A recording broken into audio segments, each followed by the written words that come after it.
Today I bought a small Frosty. This may not seem significant, but the fact is, I'm lactose intolerant. Purchasing a small Frosty, then, is no different than hiring someone to beat me. No different in essence. The only difference, which may or may not be essential, is that during my torture, I am gazing upon your beautiful employees. I wonder what beauty really is. I know that the little girl, Wendy, who is pictured on your cups and bags, is beautiful, and so is the green descent into the valley. Within this descent, I can feel the overpowering order within which I am but a temporary eccentricity. This overpowering, anticipated but absent, is beauty. I'd like to spank Wendy's white ass and fuck her hard. Today there was no blood on my stool. The sun was shining as I sat with my burger and Coke and gazed out across the parking lot. Gazed. There is the place where what is feels itself slipping, with difficulty, into the fitful sleep of replica. I did not gaze. I was the sleep what is gazed through. One is confused, though, having truly shit. The great thing about Wendy's, one of the great things, is that no one ever has sex in this space. It's like sex is too selfish an activity to go on here. To be in Wendy's is to understand that there can be no one other. It is to disabuse oneself of that foolish hope, and thereby resume the animal in its more lonely, more mobbed mode of comportment. I often think about overeating. It's strange that I never have. Each bite of my mustard-only double cheeseburger is so good that I reel in the aftermath. The meaty goodness obliterates as much as it secures. I'm a fleshy bell, incapable of vibrating any more vigorously. If I rang out with any more force, I don't know that I would remain a bell. And I don't know that the air could stand me. Today I bought a salad just to look at it, smell it, rub it on my face. Again, I'm feeling like a doctor, but now the feeling is clearer. I feel like an ancient doctor, with ancient ideas about what need be done. I asked the register girl if it would be possible to have small holes drilled into my skull, so that good, strong coffee could be poured down onto my brain.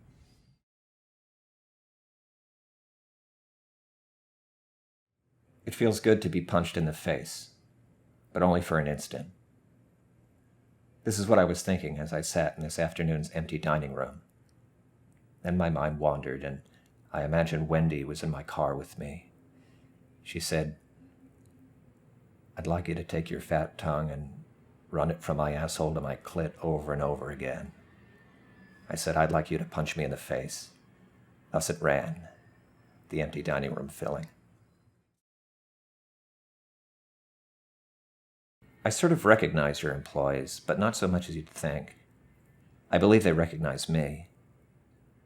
When I think about it, the faces that really stay etched in my mind are the faces of porn stars. Only in porn, it seems, does a face acquire the peculiar glow of its own most rhythmic ambiguity. It's sad to every day come to Wendy's and see faces that will never be given to me in their full porn depth.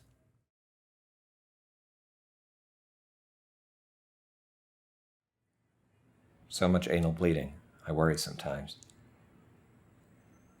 I wish Wendy's had a mascot community. Mascots can be used to deal with these kind of worries. You could have a Professor Steak Sandwich, who is both a steak sandwich and a rectal bleeder, and he could interact with the other mascots in ways that entertain, inform, and reassure us about rectal health and being at Wendy's. First, I have to thank the Lord Jesus Christ.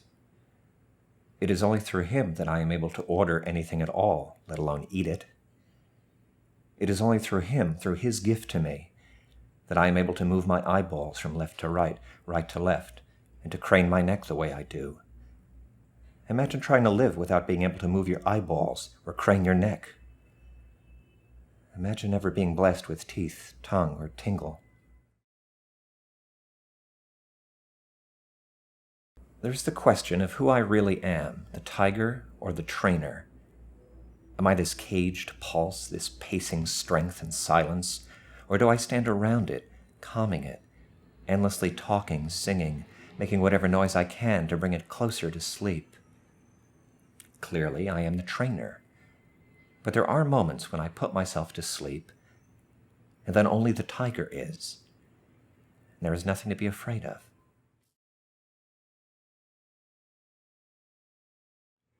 Everything comes to those who wait. Everything comes to those who don't wait, too. Everything comes. I guess that's the point. What to do, considering? I like to eat the flesh of certain animals 3 times a day, and to lick the flesh of my own animal. It seems callous to say so, but then saying in itself is a kind of sudden ignorance of where everything is coming.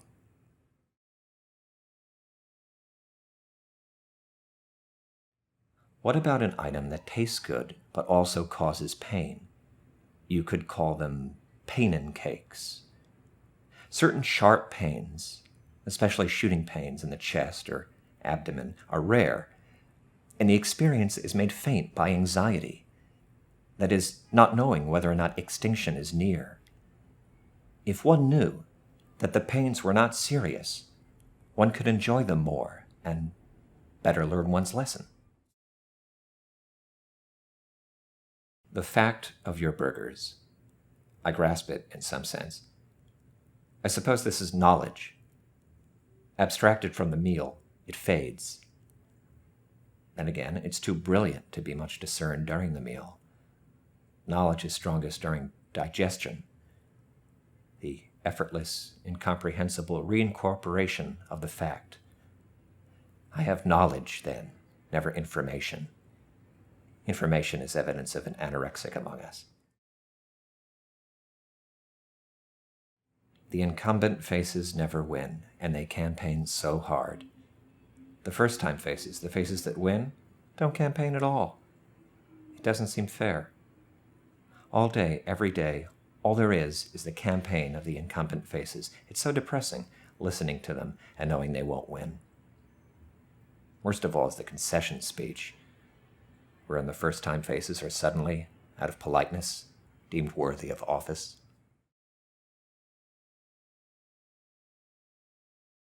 There was a sort of long line today. As I stood there in it among my species, I kept repeating, I have no constancy. I have no constancy. My species seemed to think that I was wrong, and seemed angry at me for being wrong in public. They are so easily frustrated by the truth. And the truth for them is just that ordinary awful time in which they have to wait to make an order.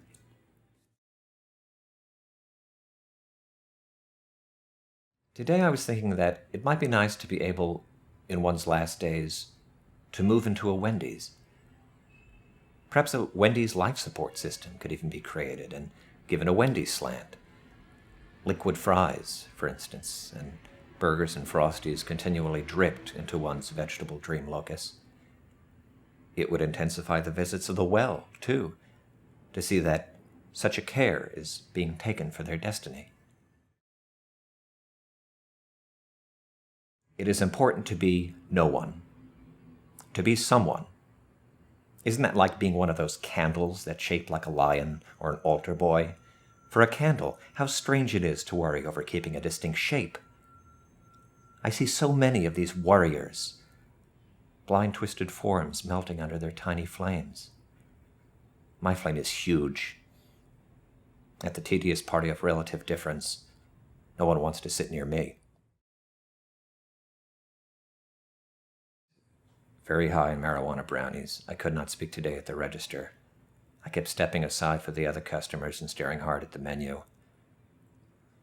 I was overwhelmed by the chicken sandwich pictured there, but had no words for it. I kept saying, there. That one. The man dressed like a woman. It's hard to get served when one understands the signifier as a process.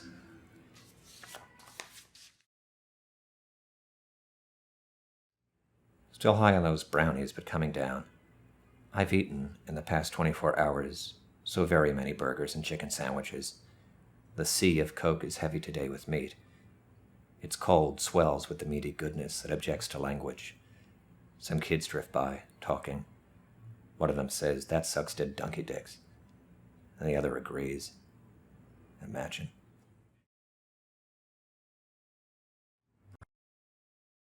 I love the cleanliness of a Wendy's. Such a clean is not in any sense a banishing of genitalia. It is the creation of a quiet, bright mind space that allows for the deliciousness of genitalia to become obvious. I look out over the colorful, clean tables and the pretty food posters, and I like people again. Each has a dick and balls, or a cunt and titties, which, clean, are simply enjoyable.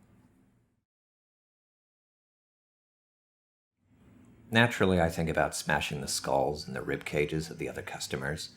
They stand in line so smug, like they were safe, outside the desires of or for another. It's as if for them there is no other's desire, as if desire was one thing and was ours. Restraining myself is not dishonest. It's a way of maintaining a keen sense of the unforeseeable injuries which shall reunite us. I'm a cute little puppy in a pound. Sometimes other customers are like people wandering through and not choosing me. Other times they're like pound employees, just getting done what they need to get done. Sometimes I think, which one of you will take me home and train me to be good? Sometimes I think, which one of you will put me to sleep? I wanted to say today to my register person that my penis was broad. My dick is broad, I would say, or, do you understand how broad my cock is? Maybe simply the breadth of my penis. What's the point? There are times when ambiguity is not a failure to tend to a specific concern, but rather is an articulation of the limits of concern, without which we are certainly nobody. Rather than restrict sexual activity to a specific set of acts, or restrict the articulation of such acts, we need only draw real lines, lines upon the earth, to mark whether or not sexuality is in this place active. The question is sex now, here? If it is, well then. If it isn't, as in Wendy's, it always isn't, then a campaign dawns, and we stand fast in the sexy inception of already failed propaganda. Today I walked in and they wrapped me in meat. They stitched the meat to me with empty sentences. They smeared the stitches with faces, I don't know whose. They wrapped it all up in my voice. But this never really worked. When I spoke, you could only hear the faces smeared into the stitches the color of meat. So I began, without confidence, to try to take off my voice. I don't think Wendy's coffee has such a good taste. This is not to say I don't like it. I like it very much. Its poor taste keeps my intentions clear. I drink coffee for the enthusiasm prod, not for the taste. The taste, when it is too pleasant, can distract one from what matters most, the deep writhing jolt. Of course, some taste is necessary, so the jolt seems, at bottom, inadvertent. Today I had a biggie. Usually I just have a small and refill, why pay more? But today I needed a biggie inside me. Some days I guess are like that. Only a biggie will do. You wake up and you know, today I will get a biggie, and I will put it inside me, and I will feel better. One time I saw a guy with 3 biggies at once. One wonders not about him, but about what it is that holds us back. I love to watch a dick slamming in and out of a cunt or an asshole. The only way TV could enhance Wendy's is if it was confined to showing nonstop hardcore pornography without sound. No ridiculous assertion of plot or personality. Just the real pleasure of lacking language. Just a reassuring view of the signifier itself as it finds its way to its ancient hiding place in broad daylight. If we think of the future as the pretty titty barbecue, and the past as a motion excreting machine, excreting through the pores, we get a much clearer picture of the present. While the present is forever beginning to be a buffet, it is always already eaten away to the point of shimmering. This shimmering should not be confused with what is actually edible.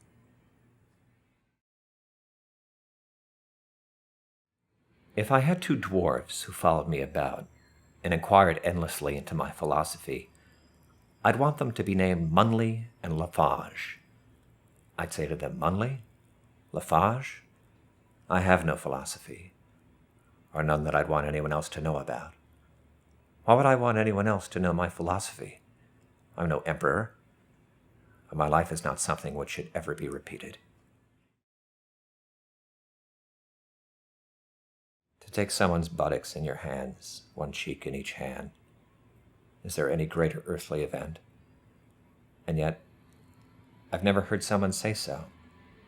To say so seems to threaten the very core of so-called humanity. That is to say, so undermines the abstraction, the bodiless image with which human identity proposes it is moving forward toward what?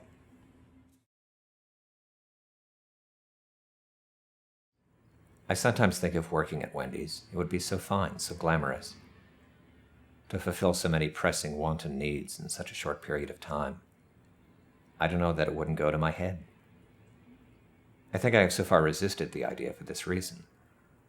Also, I've always suspected that, glamour aside, it is better to be served than to serve, better to give than to receive orders. Every day I walk to Wendy's. As I approach, especially crossing the parking lot, I begin to feel powerfully ordinary. I feel like I am who I have always been, and like I'm going somewhere to stay.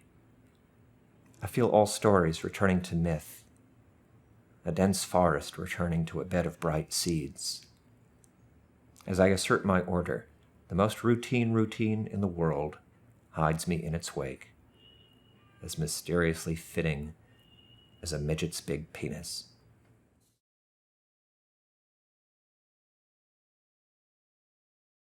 Like a man who out of anger explodes into a sound he will never know the meaning of, that he will never even hear, but will only know in the awkward effects of its being heard, and who then finds himself suddenly in the absence of that sound, having resumed himself, as if he could not possibly have contained its violence, its inarticulate force, I come to stand on the other side of my order. As with most things, writing to you is something I do without any explicit justification. Are my visits insufficient? The ordering, the eating, and the drinking, are these not enough? I don't know. I think my visits are, if not sufficient, at least pleasing. And maybe writing is just an effort to loiter there, to allow that pleasure to resonate, and to imply the endlessly forgotten source.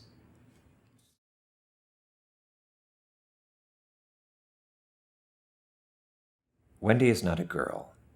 She is a sign. This means she does not have appendages or orifices. She is herself, at once, an appendage and an orifice.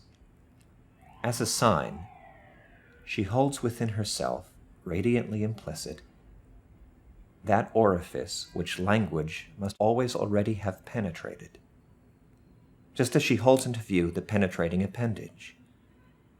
She is a girl only in the mind of the customer, the lonely, hermaphroditic homestead of significance.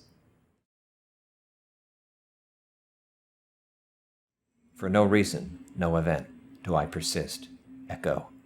I persist, echo, only in order not to, and not to. I am a defense, altogether a defense, and a defense employed by I know not who. Sometimes, my meal finished, I sit in my booth and wonder, what am I defending? And I can only answer, I am defending whatever it is that I am devouring. Big hole, little hole, eaten whole plow. You didn't eat me because I'm not now. Big hole, little hole, shittin' hole plow. You didn't eat me because I'm not now. Big hole, little hole, dying hole plow. You didn't know me, you didn't know how. Big hole, little hole, speaking hole, wow.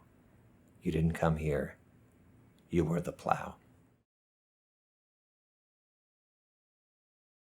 Year end time again. Later maybe cheap moan lodging with countless vacancies. Of course, blunt costumes include themselves. Who arrives in splinters and undresses the brain-dead grooms? Who withdraws like animal sound? Uncle popping butt dress. Who hides like a book in the sauce which doesn't work, the book which sells. What did I tell you?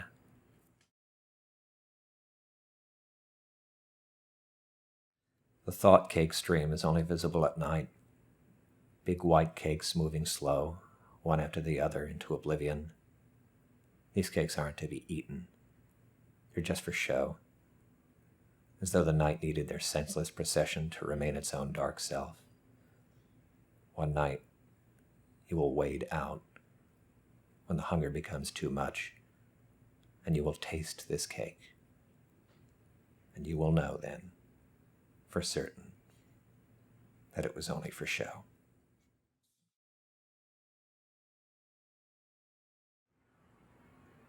Can you not feel Wendy's blindness, her exile, as she looks down at you from the sign?